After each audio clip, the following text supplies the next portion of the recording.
इथं सकाळचे कामावरून निघाले होते मी रानामध्ये 9 वाजले ते सकाळचे. आणि तिकडंच आमची शेती ना, तिकडंच पोरींची शाळा पण येते गावामध्ये.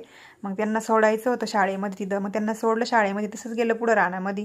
मग रानामध्ये खाली थोडंसं काम केलं आणि मग वरती पण आमचं वावर आहे ना, तिकडं छाननी लावलेली. छाननी तर मस्त भारी आली, पण काय आता भाव नाही वाटतं. मग कांद्याचं रोप पण टाकलेले कांदे लावण्यासाठी, त्यांना पाणी भरायचं होतं. मग तिथं थोड्या वेळ थांबल्यानंतर बांधाचं मी गबाळ काढलेलं होतं त्या दिवशी, ते पण पेटवून दिलं. तिथं केलं होतं पाणी चालू.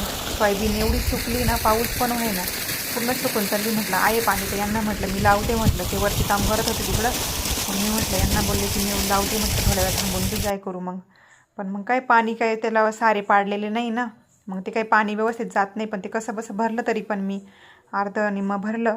नंतर संध्याकाळी जायचं होतं. आमच्या इथं बाबाचं मंदिर आहे ना, तिथं देवस्थान आहे. 3ऱ्या सोमवारी यात्रा असते ना, मग आम्हाला दर्शनासाठी जायचं होतं. तिथं शेजारच्या पोरी वगैरे आलते ना, मग त्या बोलले चला आपण जाऊ. मग महादेवाचं पण मंदिर आहे छान तिथं. नंतर पोरींचं चाललं होतं इकडं फोटोशूट वगैरे करायचं काम.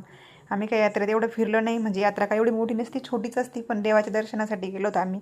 पोरी इथं फोटो वगैरे काढत होते. नंतर आलो घरी मग थोडंसं फिरून.